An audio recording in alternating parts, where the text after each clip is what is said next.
Shocking revelations regarding Daystar finances. Stay with us.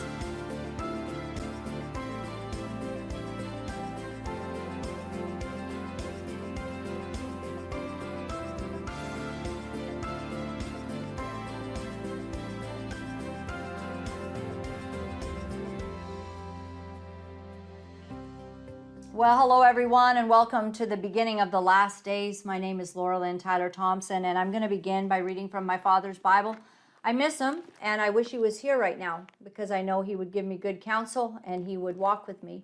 And he was such an incredible man, not a perfect man, but an incredible man, and he loved this Bible. And somebody wrote me recently and said to get it restored.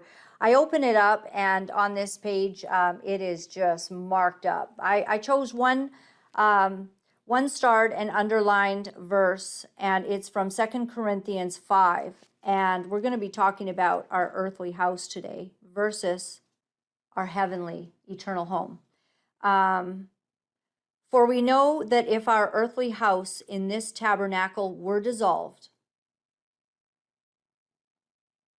we have a building of God, a house not made with hands, eternal in the heavens. That's basically saying, if your earthly house goes crumbling down, it doesn't matter. We have an earthly home. We have an eternal kingdom that is for us. I want to start with something personal today, just for a second. My personal, I would say, revelation that God's giving me is He's asking me to remain, I have a righteous anger inside of me over everything I'm finding out. And yesterday, I could see that the righteous anger could easily turn into a fleshly anger, and I could be so mad at what I'm discovering and what I know, and it's all coming out. But that I can take it personal, and I can become vindictive and angry. And I just ask all of you to remain in an attitude of humility with me, and that we would understand that something catastrophic is about to happen. And I do mean that. I lay in my bed and I think about what's going on in the quiet of the night when I can hear my dogs and my husband snoring. So it's not that quiet. But in those moments, I'm just all by myself, me and my God, and something bad is taking place, and God is cleaning the house of His earthly kingdom. And if it should come to nothing, should Daystar and every other ministry, mega ministry that we know come to nothing, our hope is in the name of the Lord. And I do not take this lightly, that information is coming to me that sickens my soul. I have letter after letter after letter of the marriages, literally, they say destroyed by Heart to Heart, Doug Weiss, allegedly. It's disturbing. They count the details. They tell how it's happened. I have information that I know from people involved in this, that all is not well, and it's not as it seems. And there are people with the ultimate amount of money and power, prestige, position. All they need to do is walk humbly before their God and walk with integrity and character. And they have a great life, better than you and I might ever have. That's all they have to do, walk with integrity. The thing I don't see in this story that's unfolding is repentance. I don't see it yet. I pray to see it, because what I know from my life, when I did not quickly repent, God, if I did not bring it to the limelight, deal with it, repent, call on the name of the Lord for His mercy and His grace, when I did not do that, the Lord dealt with me. And it is from that position that I'm able to say, I know God's plan, and I know His word, and His word says that He will not always strive with men when they are in sin. He will not. Is He forgiving? Yes. And I am the beneficiary of God's grace, more than most. I'm the chiefest of sinners. Let me show you my book, Relentless Redemption. one dude was taking me on YouTube. He's like, oh, who are you? You've been married before, blah, blah, blah. And I'm like, yeah, I am. Please read my book. It's called Relentless Redemption. It's available right now. Go quickly, order it on Amazon and see everything that there is to tell about my failures, my pain, my brokenness, the shame, what I've spoken about across North America and the world. I've shared my testimony. And I can tell you one thing, that was 32 years ago. My God's healing was 32 years ago as well. I think, well, maybe some of the healing came about, 28 years ago as I walked through the process of forgiving myself and getting healing. So all of this to say that the Lord has chastised me. A lovely lady named Sandy, she wrote me and she says, careful now. She goes, God has entrusted you with a big deal right now. Careful now. Let's watch our attitude. Let's walk in humility. And I went, oh, that is the word of the Lord. Like, God, let me not get such a righteous anger that I take it on. So I just want to tell you that my commitment to you is that everything that I have to bear forward to you, and it's a lot, and it's going to come in stages. The onion is being peeled. And today we're going to look with some incredible men. These are two guys. I love them. I actually wore a jean jacket so I could just be more like, in with them, But I love them. I've been watching their videos. Maybe you've seen some stuff, but they have just dropped an article today, and we're going to go through that. Pete Evans and Barry Bowen of Trinity Foundation. I'll tell you a bit about them. They began in 1972 as a religious, charitable, and educational nonprofit foundation for promoting the public interest in the state of Texas by producing Christ-centered communications projects. In 1987, after supplying testimony to congressional hearings about the religious TV industry, the foundation began full-time monitoring of religious programming and reporting abuses of the public trust. Thank you and amen. By the 1990s, Trinity had become the leading watchdog of religious media, conducting investigations and providing information used to expose fraud and abuses committed in the name of God. Has there ever been a time when we needed this more? And we walk humbly before our God as we present evidence to you today. So Pete Evans and Barry Bowen, thank you for waiting in the background there. Welcome to the show. Thank you. We appreciate you inviting us. Yeah.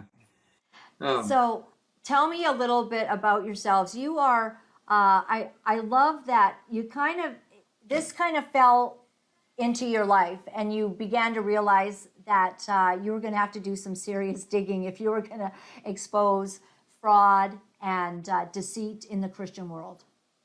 Right. We began investigating. Well, I had a brief college course where I was looking into religious broadcasting in the late '70s with Ole Anthony, but it really didn't start until the late '90s when we provided some testimony to to Congress about the abuses in religious broadcasting. And then, even later in the '90s, we began investigating in earnest, I would say, and with Diane Sawyer's producer and Primetime Live. And that program was watched by 11 million people in the early '90s. And then that kind of put Trinity Foundation on the map.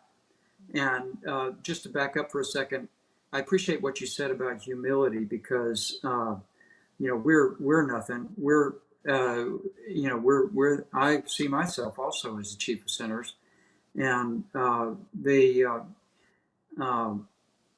so I really hold nothing against the people we investigate. It's I just wish that they would follow the real Jesus rather than their own wicked heart, because that all of us have that same tendency with the carnal mind to to go for to seek pleasure and avoid pain. And but if we're going to be believers, we need to suffer with Him also. Amen. As well.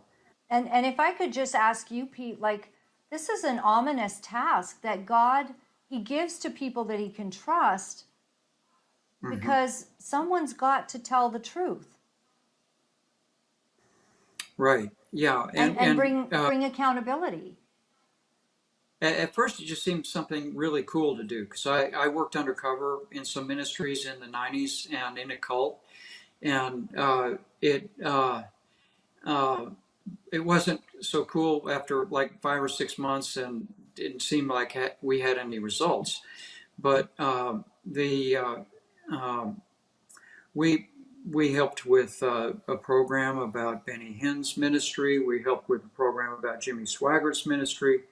We helped with programs about Robert Tilton's ministry, and then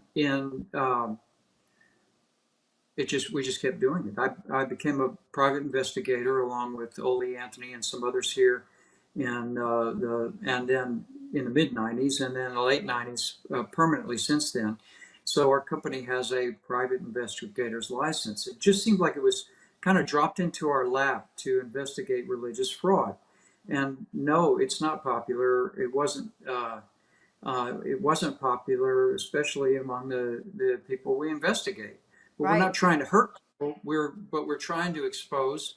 And these things that are coming out about Daystar are uh, really could have been totally mitigated by repentance and humility by the leadership.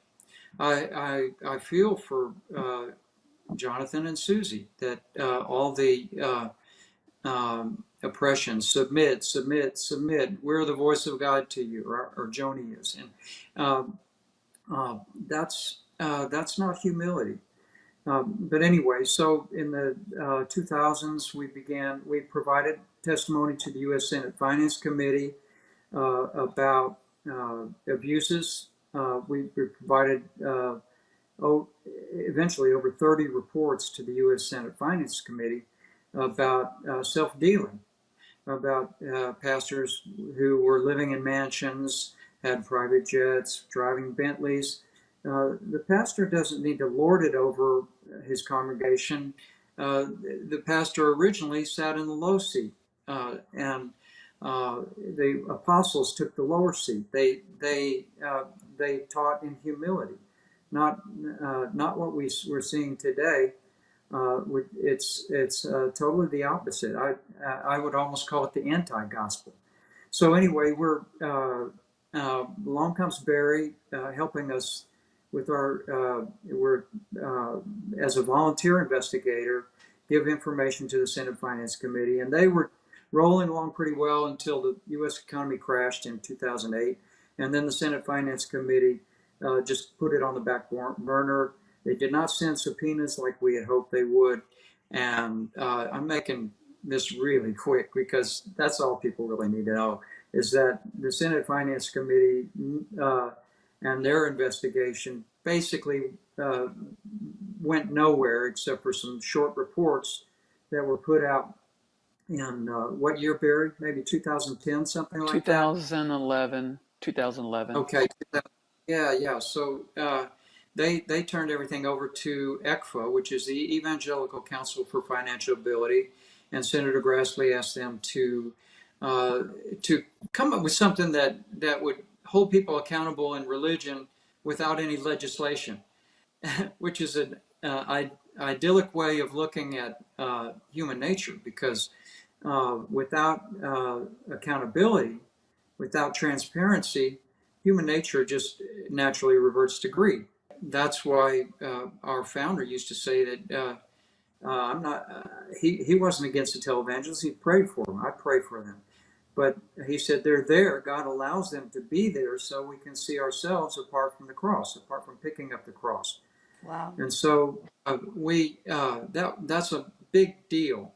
If we can see that, then we can look at these people in humility and say, because it pisses me off too. I mean, I get angry. I pisses Barry off. When you start, yeah, when you start learning it, I was Yeah. going to say to Barry, like, how do you, when you're exposing true fraud, and it's the worst kind, and I'll tell you why, because it's the kind that it's on the backs of people whose faith is being optimized, or they're using the faith of someone, saying certain things, selling prayer cloths or oil, or donate now and you're going to get a $10,000 blessing if you drop that thousand. So Barry, it's really what you're doing is a very good thing, but it can really make one very angry on the inside. I grew up in a minister's home. My dad was a Southern Baptist minister. So when I was a teenager, I started subscribing to Cornerstone magazine. And they were one of the very few Christian publications that did any investigative reporting. And they did a big expose on a Christian comedian named Mike Warnke. He had written a book, a bestseller, claiming to have been a former satanic high priest. And they investigated and they revealed that his story that he told was a bunch of lies. And that impressed me, that seeing Christian investigative reporting. And I was in journalism in college, mass communications, and I thought, if I ever become a journalist, that's what I would like to do. But there were a couple of events in my life that really caused me to take a big look at exposing religious fraud. One of those incidents happened in where I lived in Louisiana. There was a local pastor I would hear rumors about. So I decided one Wednesday night to go check him out. I went to his church, and he had a prayer meeting, and people were going up for prayer and falling down like they were slain in the spirit. And I was thinking, God, is this really of you? So I got in line, and when it became my turn, he put his hand up to my head and started mumbling like he's speaking in tongues. Nothing happens. Then he does it again, and then he pushed me. I was not expecting it. I was pushed down. That wasn't the work of the Holy Spirit. And then years later, I'm working for a Christian film production company in North Carolina. And one day I'm flipping through the TV channels, and I see a televangelist on the air, a guy named Mike Murdoch. And he said this, and it just shocked me. He said to his viewers, sow a seed on your credit card, and God will erase your credit card debt. I was just incensed. I was shocked that he would be so blatant in his fraud. And at that moment, I made a commitment to do what I could to bring him down and people like him. So I started a religious news website, Christian Headlines.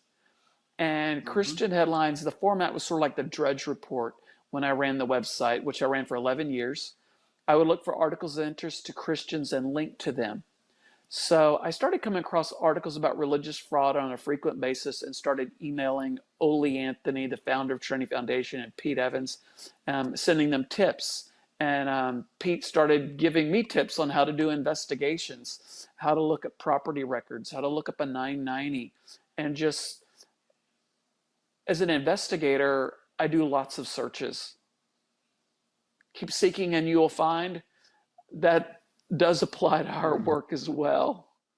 Oh yeah, Barry is incredible with diligence. I mean, sometimes he'll work on an article till 2 and 3 in the morning, and we couldn't have a better investigator as our staff investigator, because I don't have as much time now because I have to handle the books for Trinity and such. But in 2010 or so, several ladies began to sue Daystar for what they perceived as hypocrisy, policy against divorce, a policy against affairs, and then they found out that Marcus Landman himself had a 7-year affair.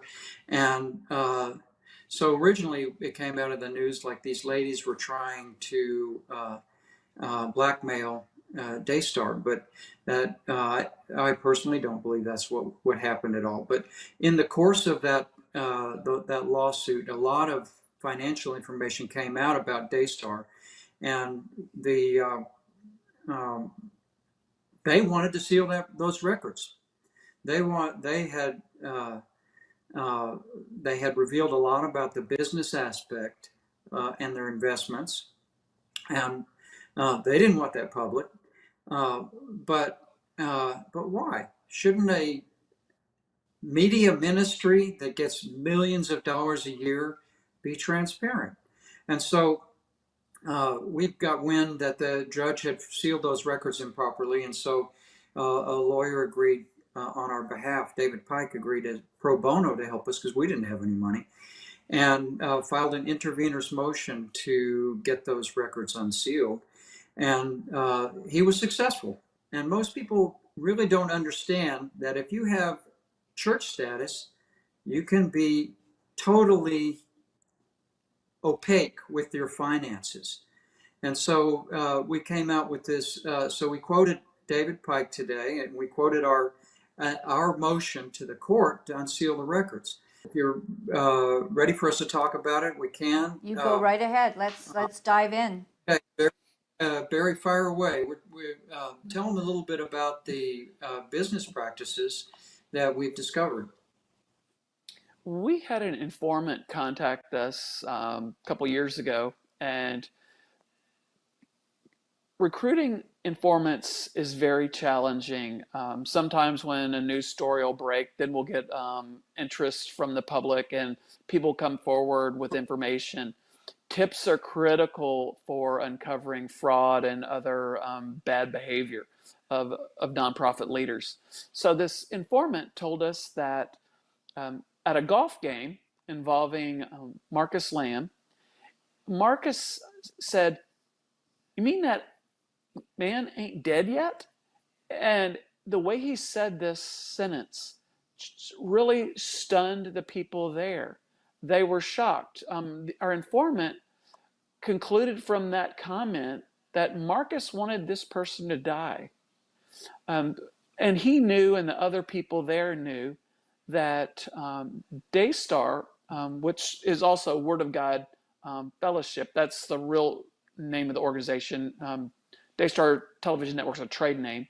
But Daystar was investing in life insurance settlements. They were purchasing insurance policies on people that often had a lot of wealth. There'd be a large payout when they died, and basically you could front them money before they died. And then you become the sole beneficiary when they pass. So Daystar was making a lot of money from insurance policies. So we started digging into this. The informant told us about a lawsuit had been filed. Daystar sued a company, I think it was Life Insurance Partners, the name's in the article. And it was involving an insurance policy for $10 million. So this is something that's very opaque to the public.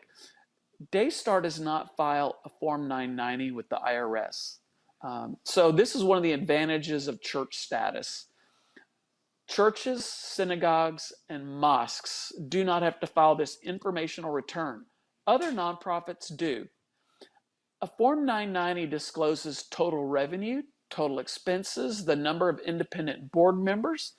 It has a statement of revenue page and a statement of expenses page showing where money is earned and how it's spent. It lists related organizations. It also discloses how much the officers and highly compensated people are paid. And this is critical information for a donor. So a nonprofit, if they pay an officer or administrator more than $1 million, the IRS considers that excessive compensation. They don't want people getting rich off of their nonprofit status. And there's an excise tax that can be paid on that. We don't know what Joni Lamb is paid now. It's conceivable, but it could be over $1 million a year. We don't know. She does not disclose. And there's this excise tax on excessive compensation, but it does not apply to public nonprofit foundations, including churches. So she could be exploiting a number of loopholes for her financial advantage.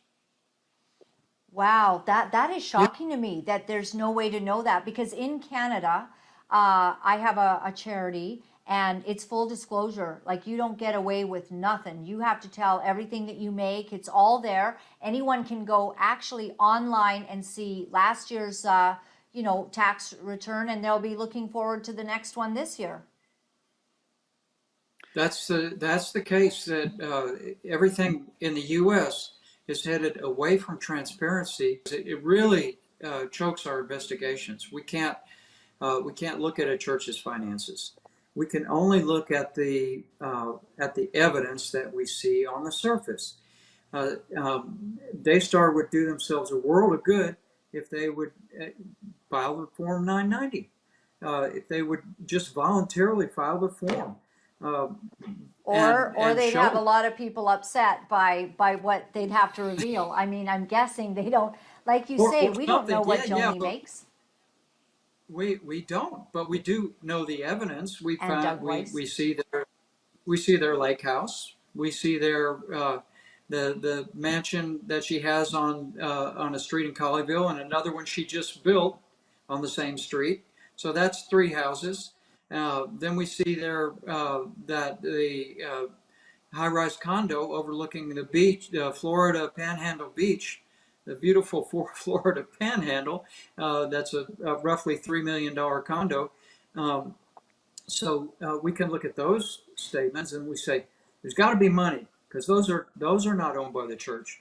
Those are owned privately, and we can look back at the 2010 records that were revealed by the intervener's motion and the judge's decision to unseal the records, and we see that she was getting a pretty nice housing allowance at the time. Housing allowances are tax-free income that were designed for poor pastors that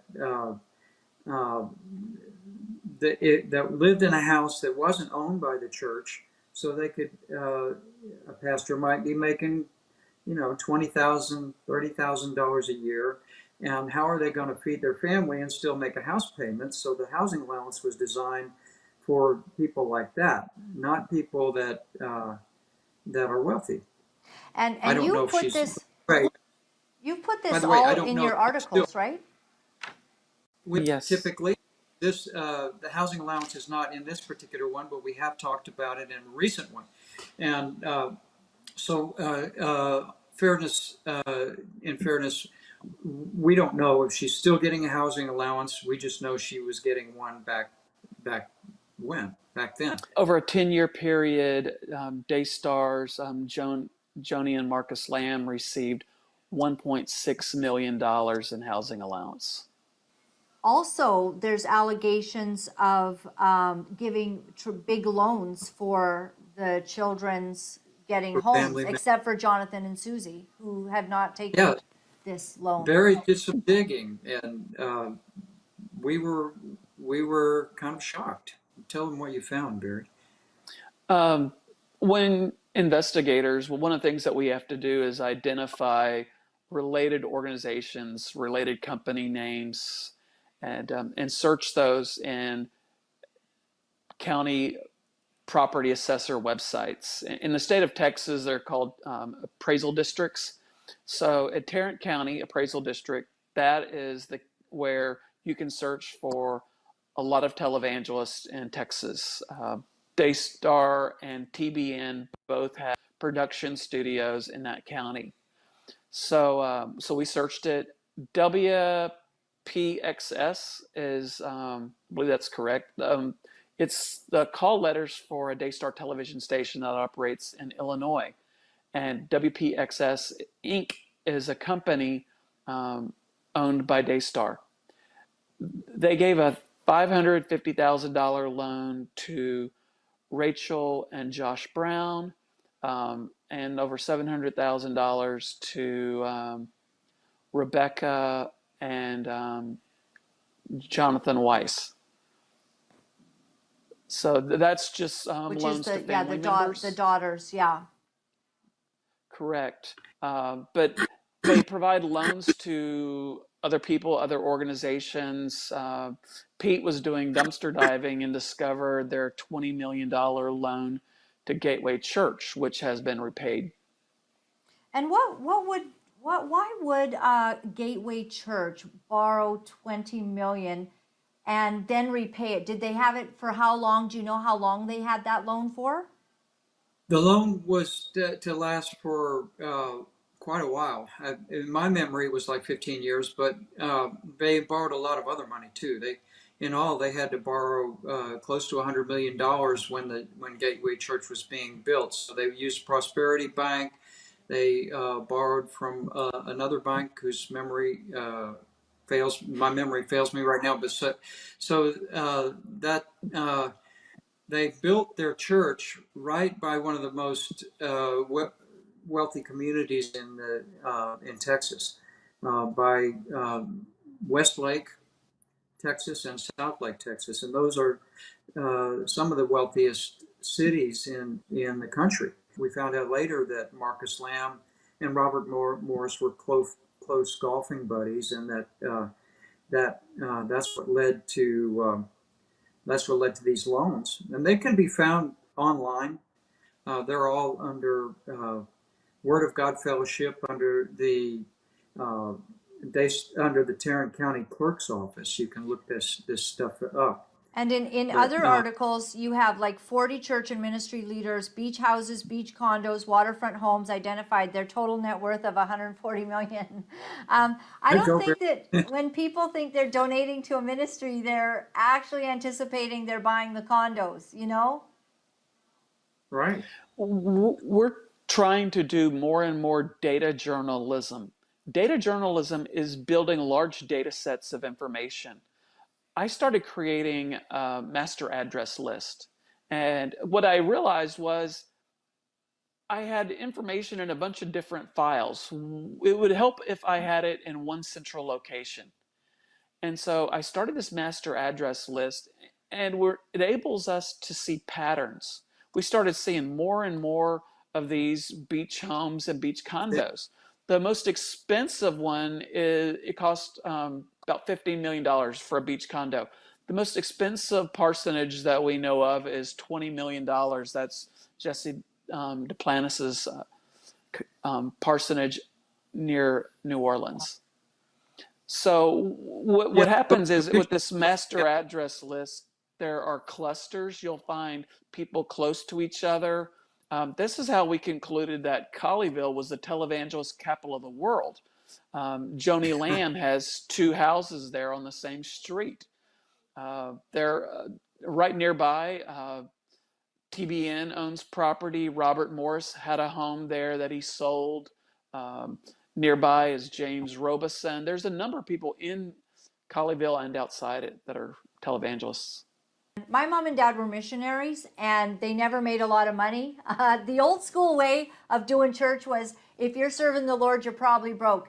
So I don't think that needs to be the case. You know, I think they underpaid my parents to be missionaries. I think that, you know, they had to fight hard to even get like a senior's allowance eventually when that came around.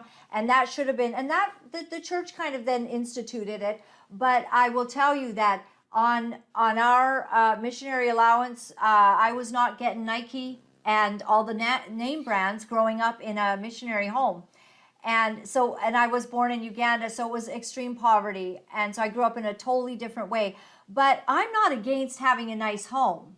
Like, well, how do we balance what is okay? If a CEO in an organization, a multi-billion dollar or $1 million organization, or $1 billion like Daystar, it would be fair to say that Joni making a good amount of money is maybe fair. How do we balance that? Well, but if you're in a Christian organization, you should not, would we just say it should be more reasonable? I don't know. What do you guys feel? What we used to call it the smell test. Right now, I make $430 a month from Trinity Foundation.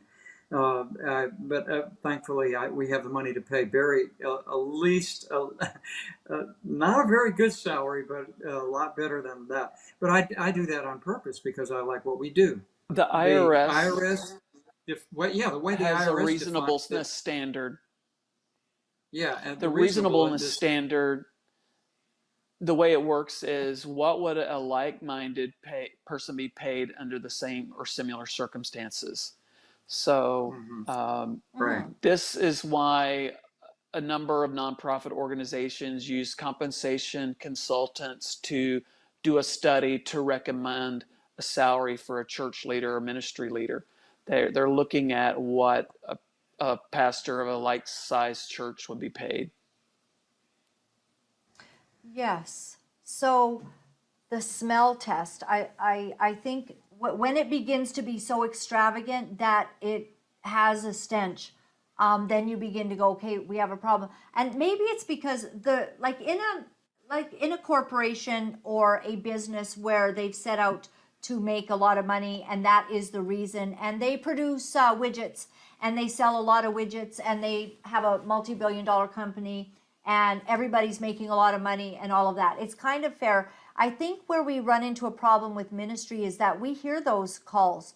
You know, we need support. I do those calls. I ask people to support our show because actually we don't have anyone supporting us, and we do this as full-time work, and you can look at our statements online, and we're not making a lot of money. We're just doing God's work, and if you support it, we tell the truth. We've been telling the truth for years, and kind people support that.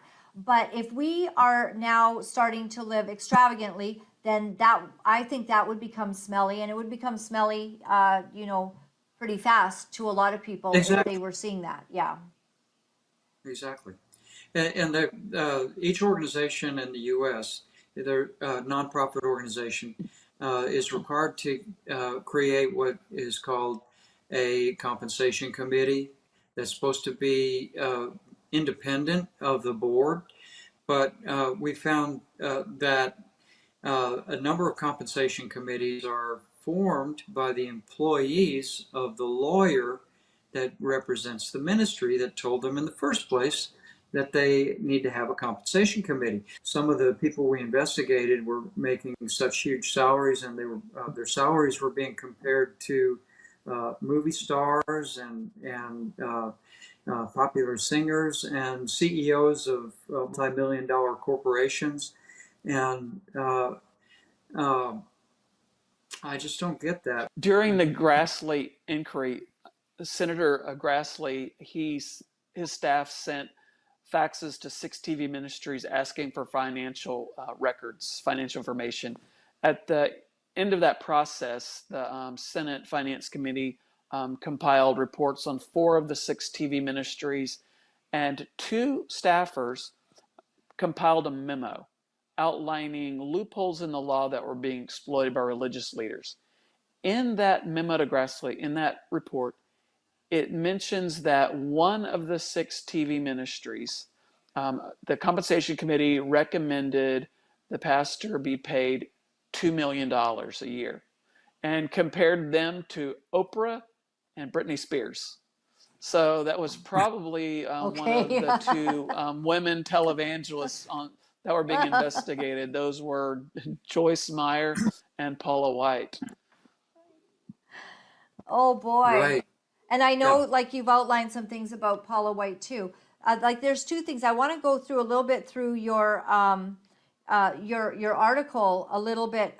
Give it a fine-tooth comb, but everyone can go to trinityfi.org. Is that it? That's it. Yes. Yeah, trinityfi.org, and that's where you can find the incredible work of Pete and Barry. But you did investigate the Daystar's jet acquisition, and we do have a clip of that. So maybe let's go to that clip, JT, and then we'll talk about it. Just 2 weeks after being approved for millions of dollars in taxpayer funds, the church bought a private jet. It's a multi-million-dollar 1997 Gulfstream 5, like this. The luxury aircraft, which Lamb says they got for less than half the market value, holds up to 14 passengers. Lamb says they were able to buy the Gulfstream with proceeds from an investment and the sale of its old jet, not by using government PPP money. And he insists the jet is for ministry purposes. But is that always the case? So the question came up about Colorado Springs, and so Doug was in Colorado, I was here, but we had 4 programmers in Colorado Springs. So there would be times I would mix business and pleasure, right? I don't apologize for that. It's been an incredible blessing. So your church received millions of dollars in taxpayer money, and then 2 weeks later bought a private jet for millions of dollars. Can you explain that? Did you use taxpayer money to buy a private jet? No, we did not. Then what are you We had using our that- own money. Then what are you using that private jet for? Church business only? Absolutely. So tell me more about all of that. Well, we've been investigating televangelist aircraft for decades, but Barry and I were contacted by Inside Edition for that piece, and we had just stumbled across a aircraft tracking site called ADSB Exchange. It's a public site that, in general, you can find out track just about any aircraft on any given day. We don't dox people. In other words, we don't say, okay, this is where somebody's landing in 10 minutes if you want to run to that airport. And no, we publish it a day or two later, typically. And Barry's done a wonderful job with that. Our Pastor Plains blog, if you want to get to it. But with this, Barry discovered a lot of social media where Joni Pace posted that we're on vacay and at our favorite place in Florida, and so we proved that they were using the jet for vacation. And of course, you heard you heard Marcus say, well, we also visited with some pastors while we were there, and you heard Joni say the same thing. Well, you can, hey, I want to travel to the Caribbean, and let's visit with a pastor while we're there, and we can say it was a business trip, you know. you can, that's the problem when there's no accountability. Yeah. And that's what I see. That's what I see with Daystar. If they would, if Joni would step down, if at least temporarily, and they could rehire Jonathan or consider hiring him at a certain point when the family is reconciled, if they ever reconcile, who knows? But they need more board members. That's not when It's you crazy. have. Yeah, they have when you have three, a I think, few right now employees. after removing Jonathan. I think it's still three. Like, Yeah, and one's an one of them- employee. and one's an employee, yeah, and one is obvious. One wants to protect Daystar as if it's sanctified somehow by God. And he's mean. I And if you're talking about Tom Callender, I mean, I don't know what to make of this guy. He is a mean son of a gun. The way that he disrespects Jonathan, like that could be your boss one day, and it could be sooner than you think, Hal. And so you're probably going to be out of there. So thank you for your service, but he's just nasty. All of this spiritual bullying, and all of that. Yeah, and Joni needs to stop relying on Jimmy Evans too. I mean, Oh boy. yikes. Yeah, I that don't was know what to make of that guy. I mean, I've never followed him. I don't Right. like him. I can't get anything good out of these guys' spirit. Yeah, and but anyway, that's what these ministries with the private Okay. jets need to do. Let me play devil's advocate to y'all. So the part Okay. about, because I have these documents to put up, and this is where I think, okay, this is ugly.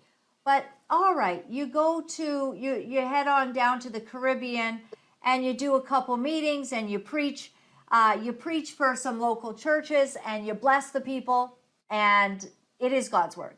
So you took your plane there. Is it so bad? I wouldn't say so. No, I would say that's a legitimate purpose. If you're going there to there's one particular televangelist, Mac Hammond, is building some churches in poor communities, and I don't know if we tracked his jet there or not. I presume we have, since he's visited, and that is the Dominican Republic, I believe. So that, I believe, would be a legitimate purpose. I mean, we're talking third world countries. Okay, well, in your article, I mean, this is what I find stunning. So in 2012, Daystar attempted to permanently seal its financial records in a court case. Trinity Foundation successfully intervened in Dallas County Court.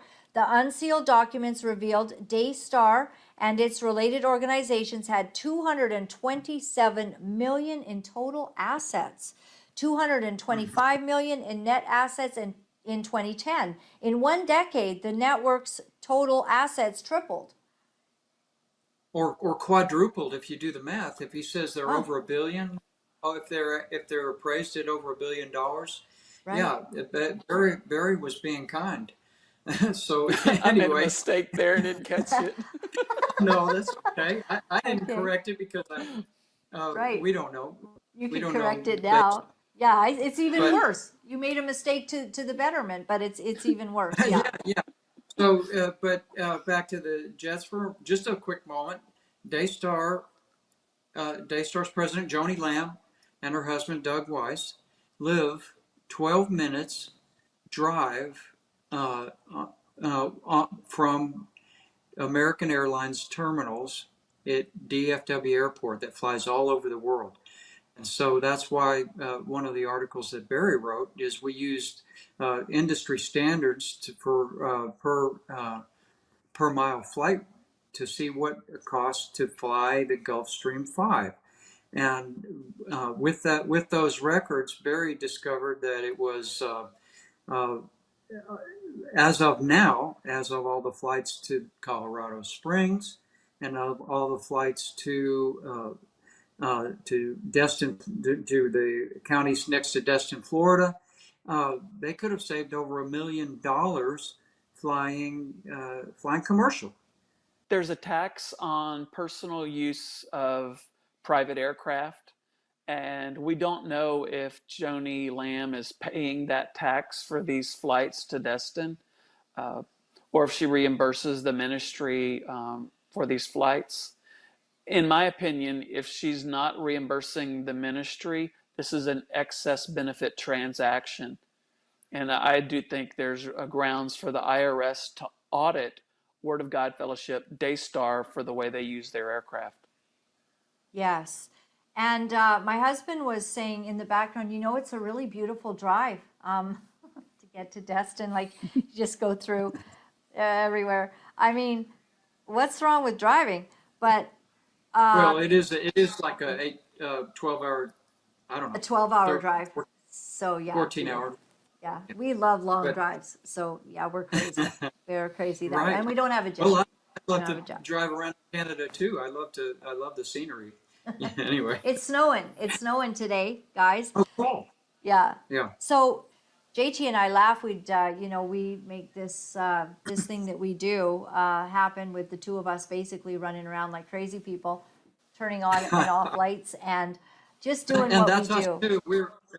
We're a couple of chickens with our heads cut off, right? Yeah. Yeah. Just we're a couple of bungling guys that managed to stumble onto some great information. Right.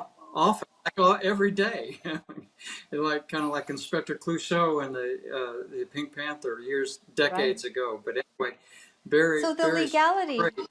Right, like, and I'm Yeah. reading here, Daystar invested 25 million crypto investment through Silvergate Bank. So they're investing into crypto. I guess that's sort of a new thing that churches would be doing, even taking tithes in crypto. Right. Why would a church invest in crypto? To me, it doesn't make sense, but especially after all the late news about all the people that lost so much money, billions of dollars all over the country. Even former quarterback Tom Brady lost a bunch of money as well. Barry, why don't you talk a little bit more about the article he wrote today? Yeah, well, to lay a foundation for understanding how we look at nonprofits, we believe in donor responsibility. We believe that donors should check out the organizations they financially support. This concept of donor responsibility, the first time I encountered it was reading about the 1987 congressional hearing following the Jim Baker scandal. televangelist D. James Kennedy, he was pastor of a church in Florida. He testified before Congress, and in response to a question, he said that donors should check out the organizations they give money to. How can you do that if the organization's not transparent, if they don't tell you where the money's going? Now, Daystar does a telethon each year. They call it the Heart for the World telethon. They do it in the spring and they do it in the fall, and then they rebroadcast some episodes in June. They generate a lot of money. In the past 2 years, they've raised a lot of money for Israel. They have disclosed that, not the dollar amounts, but they tell where some of that money's going. But in my opinion, this is not very transparent. One of the things I look for is how much does a nonprofit spend on legal expenses? If you see a large amount, you know that they're possibly fighting a lawsuit. And that's critical information for a donor. There's travel expenses. Daystar does not disclose their travel expenses. You look at organizations that do file, one of those is Samaritan's Purse. They have several jets, and they actually disclose travel expenses at that organization. TBN, Trinity Broadcasting Network, they have a couple of organizations. One of them is Trinity Broadcasting of Texas. Another one's Trinity Christian Center of Santa Ana. They file 990s, and they disclose their travel expenses. They have a very large jet. It's a Bombardier Global Express. So I want donors to see where the money's going. Yes. And you make a point in this article, when a nonprofit generates more than $1,000 from activities that have nothing to do with the organization's mission, the nonprofit may be required to file a Form 990-T with the IRS. And I've been hearing about this Form 990 and these different forms, because I want to also ask you about things you've disclosed about Doug Weiss and money that was found, and you were able to work with Jeannie, I believe, on this. But Jean Nelson, she informed us that she had found that Doug Weiss's ministry, Healing Time Ministries, had received a grant from the Carl and something Linder Foundation. I don't remember the exact name, but they received two grants, I believe for a total of $550,000. The way the tax code is in the United States for nonprofits, if you have $50,000 or less in revenue, you're supposed to file what's called a postcard 990, or it's called the postcard in. It's just a notification to the IRS that your organization exists, that you don't have a lot of money coming in. That's the form he filed. In these 2 years, they had a lot more than $50,000. 1 year, I believe it was $400,000. I think the other year is $150,000. So they don't appear to be in compliance with the law. And many years ago, when this was following the September 11th attack on the Twin Towers, there were a bunch of complaints arose about nonprofits. The American Red Cross set up a fund to collect money for the victims of the terrorist attacks, and they diverted some of those funds. That is called restricted donation fraud. And we see that in churches. Like sometimes a church might have an offering envelope. If you check mark that you want the money to go to the missions fund or building fund and the money doesn't go there, that can be fraud. So Congress had not really investigated the tax code for a number of years. They took interest in that, and they started investigations of the American Red Cross. Well, once senators started investigating that, concerned donors of other organizations started contacting the U.S. Senate. Look at this organization and this one. So that was how we found out that Grassley was looking at these nonprofits. And Senator Grassley had the IRS commissioner, the head of the IRS, to testify or give testimony. And in a letter to Congress, to the Senate, The IRS commissioner said, because churches don't file, we do not know when diversion of assets takes place.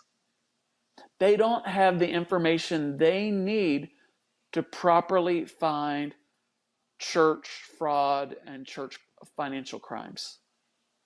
Moreover, the problem with investigating churches in the U.S. also is the law requires that the IRS code law requires that two very senior officials of the IRS approve a church investigation. Well, when you have over 400,000 churches, that's the last figure I remember hearing a couple of years ago in the U.S., then you've got people reporting the IRS almost daily, and probably even several times daily about fraudulent churches. IRS can't even look at them without taking it to these two senior officials. And what's worse is that the exempt organization division has to they have to come up with a case that they think they can win in court, and then run it by the lawyers. And if the lawyers don't like the case, then it never even gets the church never even gets audited, never gets it never even gets to the IRS, the head of the IRS exempt division, much less the commissioner of the IRS. And so it's a bureaucratic logjam that maybe one or two churches a year might get their tax exempt status revoked. And we're getting calls all the time about my pastor's my pastor fired the board and sold the church property and pocketed the money, or my pastor's driving a Bentley and has a private jet and is telling everybody that we're really transparent, but I can't find anything. Help me out. We get these calls, and we try to help when we can. Sometimes we can recommend they contact the local authorities, the local district attorney. This shift that you're talking about at the beginning of the show, that God is moving to clean His church. We're hoping it goes far enough to where it reaches Congress, that people can say, "Hey, let's fix this. Let's plug some of these loopholes. Let's have churches the wealthy churches that either have are mega churches or earn over a certain amount of money. Let's have these churches at least file 990s."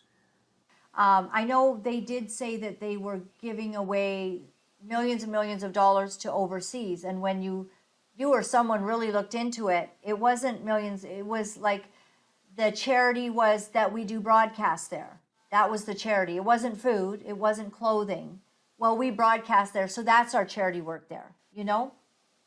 Yeah, right. Yeah, if you want to stay with Daystar, yeah, Marcus himself he bragged in front of a large audience in Australia that Daystar is giving 30 million to charity, and you can't give 30 million, baby, unless you have it. That's a rough paraphrase of what he said, but when we gave the information to National Public Radio, and they looked at all the documents that we had gained and that were unfiled, that were unsealed, it was closer to 9 million. And so, yes, I commend them, but you don't need to exaggerate and brag about it. Would you speak to Jonathan and Susie's position? Like, I know one thing that came out with an interview with Jonathan and Susie was that he was in charge of looking at all the expense reports, and one of the employees, I believe it was Susie's dad, he actually called him up, I think if I've got the story right, and there was some cough syrup or something on there, and he said, "Oh, I don't think that we should be paying for this." He's like, "Oh, yeah, sorry, and I thought it was something else or whatever." And so Jonathan's this kind of stickler for finances, and he's had a lot of integrity. I True see a lot of story. integrity. Yeah, yeah. I see a lot of integrity between those two, and yeah, that that is the kind of story that will speak to Jonathan's integrity and as in his position as vice president. And so this whole story they concocted about him not with his personal improvement profile of not meeting up to employee standards and not improving himself enough, that's just pure baloney. Uh, uh, the integrity I see is that you say you speak what you see as truth. You may be wrong, but you speak what's there, and they suffered. They paid the price. They were both fired by Trinity by Daystar, and so they risked everything. And they haven't lost everything as far as I know, but they certainly have lost what was Income. a nice income, I'm sure. And not only did they fire Susie, and but they also fired her parents, who were working in the call center there, I believe. But they so there's integrity with saying what you have, and uh, I was proud of Jonathan, the way he responded under pressure when he was being pressed in all those recordings. So, like, uh, I'm on the board, and you're just ignoring me. Uh, that's what I heard, and it just okay. If you won't sign this document, you're fired. Well, is that the way to fire somebody who's on the board? Because they won't sign a non-disclosure agreement? That's evil. It really In is. the And Bible, yes, go ahead. Go ahead, Barry. in the Bible, it teaches us not to cover up our sin and to confess it instead. And you apply that to the business practices of organizations like Daystar. Um, would Jesus require his disciples to sign a non-disclosure agreement? Of course not. We should be mirroring our business practices or ministry practices after what Jesus did. And transparency is at the hallmark of this. People really need to know where the money's going, and the leadership needs to be honest. I mean, when I listen to the board meeting, John Callender, well, his nickname or middle name is Tom Callender, he came across as a bully to me. He came across Yes. as someone that has turned the ministry into an idol. It was like he elevates it above God. I mean, Susie and Jonathan, they were concerned about, was this adultery what Joni did? And you're watching these other people excuse it. The Apostle Paul saw himself as the chief of sinners. And if one of the greatest apostles of all time saw himself that way, then that should bring humility to each of us. And just I don't see any humility in on the part of the Daystar leadership right now. Just I hate to see this kind of a schism between a son and his mother. I had a problem with my mother for a while, and thank God. It was my mentor said, you just need to talk to her every day and be with her and work it out. And uh, that schism was healed. There was forgiveness, and she came to live next door to me the year before she died. And it's going to take some time. And Yeah. Well, Pete, and you're reminding me though of something that I said to Joni Lamb the night that I put out my resignation video.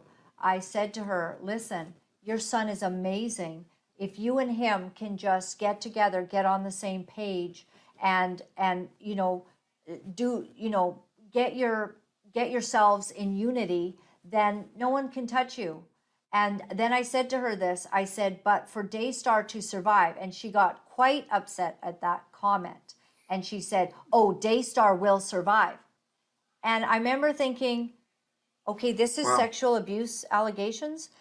This is allegations coming from every which way about you and Doug. To my understanding, I have allegedly heard that there was conversations at the hospital all the time, and that was with Doug Weiss and Joni. We were the first to uncover that Doug actually filed for divorce within 2 months after Marcus's death, and within 6 months of Marcus's death, he was divorced from Lisa, from his wife of, from what I understand, decades, maybe 30 years. But and then in July, they were on their first date, and according to August, yeah, in New York. August, August in New York, they were on their first date where they got physical and made out with each other. Yeah, It's all on supposedly, it's on tapes. Yeah. yeah, supposedly God told Doug. He claims God told him to kiss Joni in front of the Empire State Building. Well, I can't. His mind told him that. Yeah. Don't start blaming your desire for sexual pleasure. We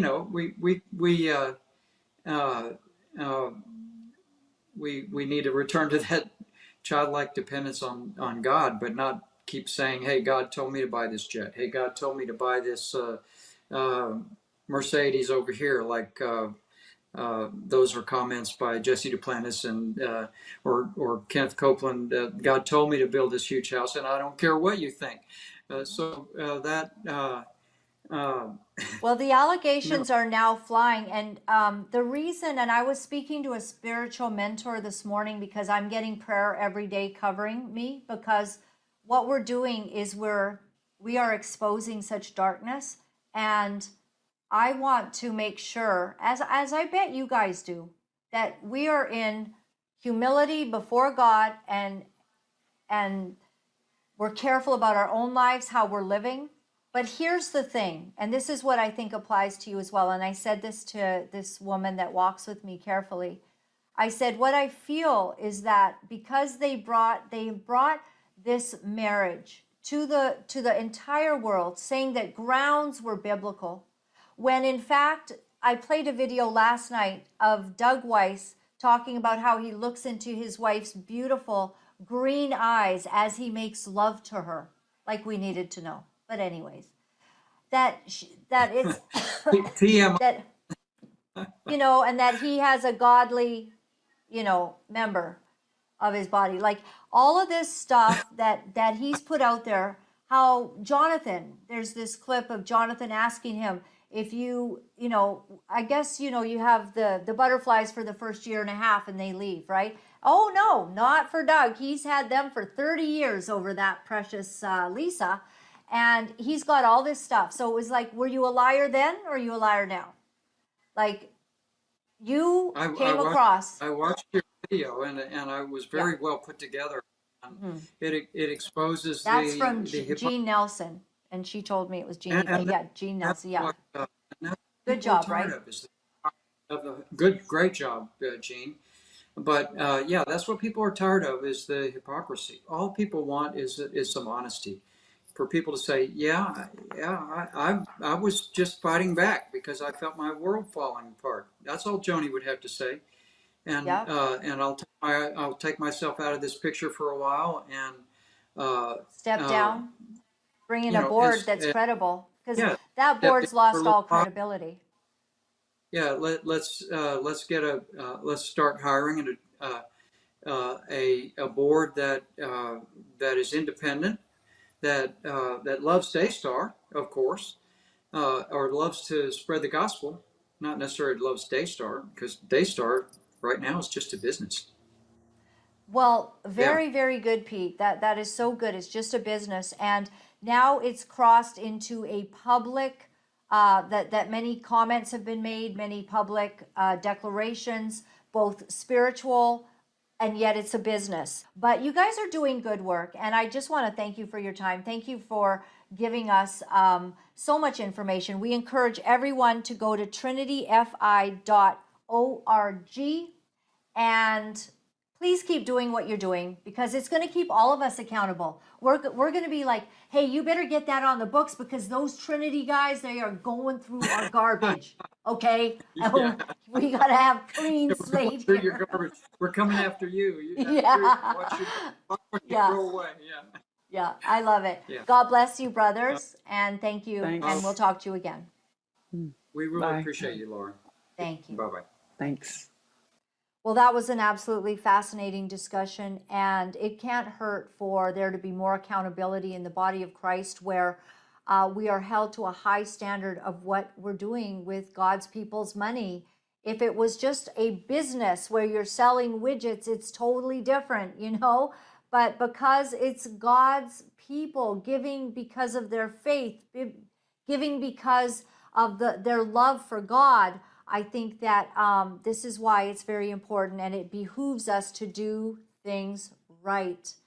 And the other thing I'll say in closing is that I appreciate that Jonathan and Susie, more than anyone, love these guys. They love the integrity that is being brought forward, and Jonathan and Susie appreciate what Pete and Barry do. And I think that if there's anything that we're seeing arise out of sort of this darkness of the Daystar saga, is it over completely? I don't know. I think there's a really bad storm, and it's coming, and there's more. There's more. Tomorrow we'll be talking about more. And it's sad and it's hard. Does Daystar survive all of this? Well, one way would be unity with Jonathan and Joni. That would be a good way to go. Kind of seems hard, and I would say very difficult because of what Joni has done. I think it's really difficult to find a path to be together, but that would be one way. Otherwise, there just needs to be accountability brought, a new board. There needs to be stepping down, stepping aside of Joni and Doug, while everyone figures out how to deal with the fact that they brought forward publicly to the world that everything is A-okay with what they've done. And more and more and more is coming out to show that it is a challenge to see it the way that you see it. It is a challenge.